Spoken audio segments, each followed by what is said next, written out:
गरुड़ पुराण का पाठ क्यों आवश्यक है मृत्यु उपरांत। हाँ दोस्तों, स्वागत है आपका हमारे चैनल पर। मैं आज आपको जो बताने जा रहा हूँ, ध्यान लगाकर सुनिएगा, ये बात बहुत काम की है आपकी। दोस्तों, मौत एक ऐसा सच है जिससे ना कोई बच सकता है और ना ही कोई से झुठलाकर खुद को अमरता के भ्रम में रख सकता है। ये परम सत्य है कि मानव शरीर नश्वर है और जिसने भी इस नश्वर शरीर में जन्म लिया है उसे एक ना एक दिन इस शरीर को त्यागना ही होता है। हाँ, ये बात जरूर है कि जहाँ कुछ लोग जन्म लेते ही मर जाते हैं, वहीं कुछ अनापेक्षित दीर्घायु पाते हैं, लेकिन इस लंबी उम्र का भी एक अंत निश्चित ही है। पुराणों के अनुसार ये कहा जाता है कि जो व्यक्ति इस जीवन में अच्छे कर्म करता है उसे मरने के बाद स्वर्ग की प्राप्ति होती है। वहीं वे लोग जो गलत काम करते हैं और पूरी जिंदगी बुराई का ही साथ देते हैं, वे नरक जाते हैं। वैसे तो ये भी एक सत्य है कि मरने के बाद आत्मा का क्या होता है। इस सवाल का जवाब अभी तक कोई ढूंढ नहीं पाया है। बस मान्यताओं को ही आधार बनाकर हम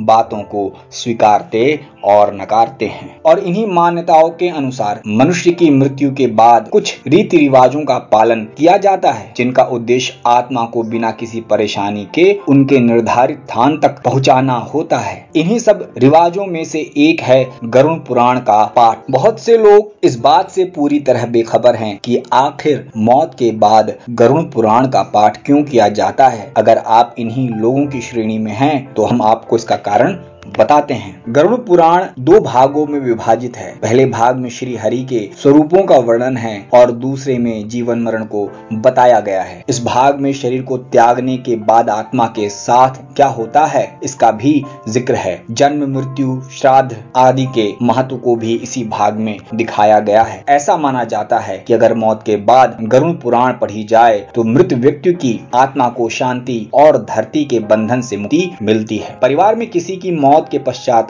गरुड़ पुराण का पाठ किया जाता है या किसी ब्राह्मण द्वारा करवाया जाता है। सामान्य तौर पर एक आम इंसान के दिल में जन्म और मृत्यु से जुड़े कई सवाल होते हैं, जिनका जवाब गरुड़ पुराण में छिपा है। गरुड़ पुराण में लिखी बातों और मौत की सच्चाई जानने के बाद परिवार वालों को जीवन में आगे बढ़ने की प्रेरणा मिलती है। इतना ही नहीं, इसके अलावा परिवारजन सही दिशा में आगे बढ़ने के लिए प्रेरित होते हैं। ये बात तो हम अक्सर सुनते आए हैं कि हमें अपने अच्छे बुरे कर्मों का फल इसी जीवन में मिलता है, लेकिन गरुड़ पुराण के अनुसार मौत के बाद आत्मा भी अपने सुकर्मों और कुकर्मों को जीती है। गरुड़ पुराण के अंदर श्री हरि के 24 अवतारों का न सिर्फ जिक्र किया गया है बल्कि उनके जीवन को भी रूपित किया गया है। गरुड़ पुराण का आधार पृथ्वी के पहले इंसान मनु और ब्रह्मांड का उद्भव है।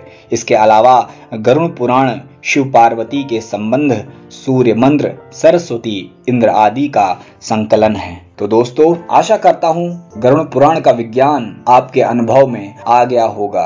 दोस्तों, आज के जीवन में सबसे ज्यादा मनुष्य भयभीत है तो अपने आप को लेकर, अपने जीवन की दिशा को लेकर, उसके होने वाले अंत को लेकर। लेकिन कहते हैं कि अगर कोई आपको अभय दान दे दे, मृत्यु के भय से मुक्त कर दे और मृत्यु का भय क्यों होता है इस बात को समझा दे, तो मुझे लगता है कि जीवन भर के सारे सवालों का जवाब आपको मिल जाता है। और दोस्तों, हमारे पुराण शास्त्र बस जीवन की इन्हीं मूल संबंधों, घटनाओं की जानकारी हमें प्रदान करते हैं। आशा करता हूं आपको ये वीडियो पसंद आया होगा। लाइक करें, कमेंट करें, सब्सक्राइब करें। धन्यवाद।